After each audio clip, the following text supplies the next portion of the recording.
Chapter 9. Noah was no hand to write, though better than I'd feared. But the days between his letters were long and shapeless. Then a scrawl of pencil stub on torn paper would come in a used envelope turned inside out. Mama wouldn't touch it, but she couldn't do anything else until she heard me read it out to us all, while she stared away at nothing, straining at the bit to see his face. He joined the 31st Illinois Infantry Regiment, organized after the awful defeat at Bull Run. He wrote a soldier's letters from up by Jacksonville at Camp Dunlap. I squinted to find my brother between the lines. He was a little boastful at first for what he'd done, a little proud of not having a bath since he'd left home, pleased with himself for not getting the trots when half the camp was down sick. "Beans'll kill more of us than bullets," he wrote. At this first hint of dysentery in the camp, Kalinda went to work, pouring her blackberry cordial cure for the runs into every bottle she could find a cork for. It was like her to see the truth behind Noah's letters before the rest of us.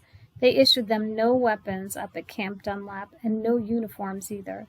Noah wrote to say the legs of his butternut jeans were growing beards. They were given rations of salt pork and dry beans to cook for themselves if they could, or eat raw. That and $13 a month was their pay. It was an army that didn't know how to be an army, and it treated its soldiers like beasts of the field. "Men and boys lost in a pasture," Delphine said, shrugging elaborately at the helplessness of the other sex and maybe Yankees. Even after the first frost, the boys were still living outdoors, no canvas to sleep under, no blankets between them and the ground. We didn't have blankets, but we bundled up our patchwork quilts. Then, when we were wondering how to send them off, we heard the 31st had been ordered down to Cairo, to Camp Defiance. I'd have kept that news from Mama if I could. She'd come to terms with Noah soldiering up by Jacksonville, farther from the south than we were ourselves. But everybody said that our war, the war on the river, would be waged from Cairo. In our ignorance, we still couldn't believe they'd send boys unprepared into battle, though I suppose Cass knew better in the way she knew things. 2 terrible weeks followed without a line from Noah, but we had word from Cairo. When Dr. Hutchings learned there weren't enough army doctors to go around, he shut up his Grand Tower office and went down there on his own. The accounts he sent back were posted by the landing. Ale Grand Tower read them because the 31st was an Egyptian regiment made up of our boys. Dr. Hutchings reported that half the 31st were down with measles and the other half were drunk. Cairo had shut its saloons and was anxious for battle to begin to get the soldiers off their streets and out of their gutters. Delphine and I read the doctor's words and resolved to keep them from Mama, but somehow she knew. It was October now, with the days dwindling around us. I'd become a fitful sleeper, staring at the dark ceiling half the night, listening to Cass's soft snore from the trundle at my feet. The brittle leaves skating across our windows sounded too much like hands scratching to get in. I heard every little noise in the sighing house. No scuttle on the walls got past me. Then one night I knew someone was down in the kitchen. I'd dreamed of Noah and somehow thought he'd found his way home. I dreamed his hand was knocking at the kitchen door. Some stirring from below brought me around, and I came bolt awake. The floorboards were cold when I put a careful foot out of bed. At the top of the stairs I saw no light from the kitchen. Still, somebody was there. I wished for Pa's fowling peace as I started down with nothing in my hands. I was quiet, but anything with ears could hear the popping of the stairs.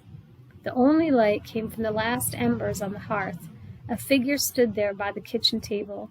In the first moment it was a haunt with long, tangled gray hair hiding its face. Hearing me, the ghost turned, and I saw who it was. "Mama?" I hung there in the doorway. I hadn't startled her. She seemed to think she'd sent for me, and maybe she had. She stood there in her old nightdress, worn paper-thin, without a shawl. "Mama, you'll catch your death." "I hope I do," she said. "I can't live like this. I want him back." "Mama, we all want him back." "He's bad sick, you know," she said. "He is. I know things. Where do you think Cass gets it? She gets it from me. I want him back. Go get him." She rapped the table with her knuckles. I imagine now her eyes burned brighter than the embers, like something crouching out in the timber. I felt the heat of her eyes on my face. "Did you hear me?" she said in a terrible whisper. "He's sick. My boy's sick. Go to him, nurse him till he can travel, then bring him back to me." It wasn't Mama at all. The floor yawned at my feet. "Are you deaf?" she said in a cold voice I'd never heard. "Mama, if I could find him, they wouldn't let me have him. He's a soldier." My head throbbed. How could I reason with her? "If he got well, Mama, they'd send him into battle." "Go get him," she said, hearing nothing. "Wait till daylight, then get out. Don't come back without him." I was crying like a lost child now. This wasn't the Mama I'd known. Who was this heartless stranger? "Mama, I can't. I wouldn't know how. You and me'll go. We'll look for Noah together."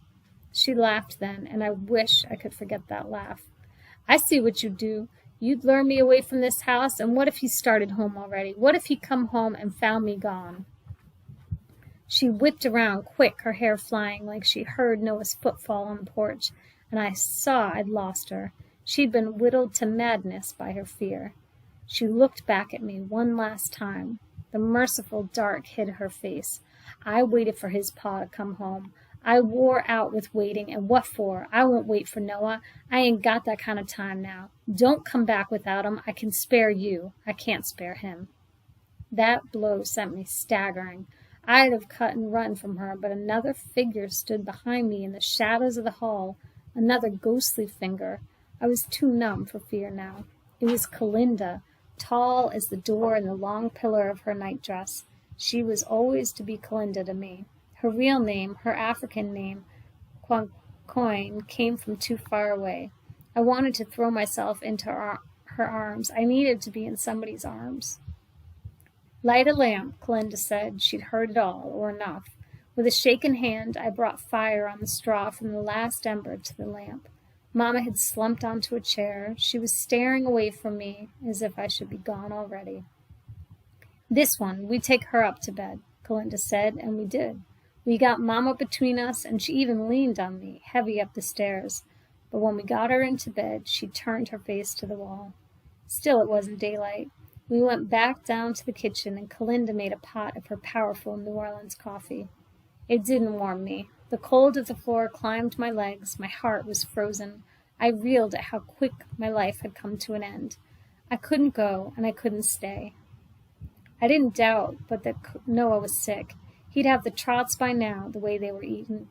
We'd heard about the pneumonia the boys had brought with them from the wet ground they'd slept on at Jacksonville. We knew about the measles, and there was typhoid talk. Dr. Hutchings had said Cairo was a pest hole. But how could I go? I didn't know where the world was, nor how to get there. Gray light streaked the window. Kalinda sat across the table from me, hung in shawls, warming her long hands on the mug. "Me? I stay at home," she said a moment before I asked her to go with me. "I see to things here." Kalinda was such a miser with her words that you believed every one of them. Still, I had to say, "But there's sickness down there, and you know the cures." Did it dawn on me that I was asking her to help her enemies, if that's what our side was to her? Her arms were folded now, and her face seemed darker in the brightening day. "I send the cures with you, you and Delphine." "Delphine? What earthly good would—" "If you go among men," Kalinda said, "she come in handy. She is meant for men." And Kalinda said no more. We went to Cairo, Delphine and me, in the great journey of my life. We went to try and find Noah, if he was alive, and bring him back if we could. Delphine was fierce to go, though whether it was monotony that moved her or love for her Noah, I was in no position to ask. It took us some days to get ready. Cass and Kalinda combed the timber for Jimson weed and bloodwort and all the cures we were to take with us.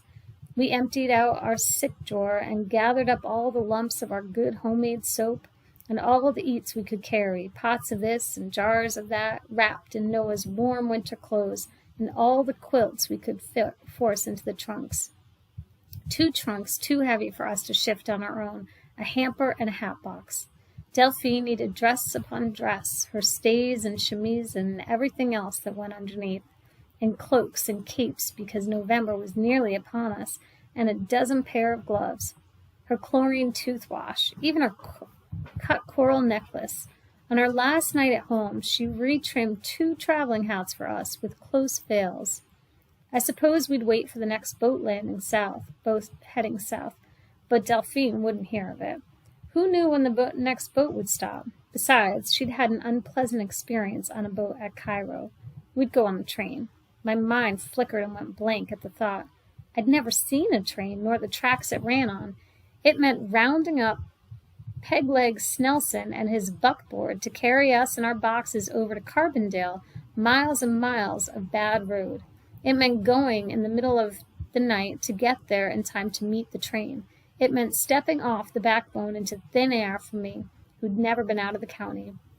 We did a big baking that last afternoon, biscuits that would pack better than loaves. Cass wrung the necks off 4 big fryers she knew by name. Birds flopped headless in the yard, then popped in the pan. We ate hearty ourselves, and Cass put aside all the drumsticks and gizzards, Noah's favorites. I couldn't meet her eyes when she handed me the hamper. I dared not promise her Noah, but I see her yet in my mind, holding out her offering. In all this frenzy, Kalinda took the time to lay out her cards and give them a reading. She often did, but this evening, when Cass peered over her shoulder to see the cards for herself, Kalinda sent her away. She pointed a long finger to the far side of the room, and Cass went. After Kalinda had studied the cards with special care, she scooped them up, and something passed between her and Delphine. Something just that quick, no more than a word or two in one of their languages. I couldn't have slept. When I was ready to go with my hat on, I stood in the darkness at the door of Mamma's room. She lay still as a dead woman in the bed, her head turned away. But the house was astir around her. She was awake.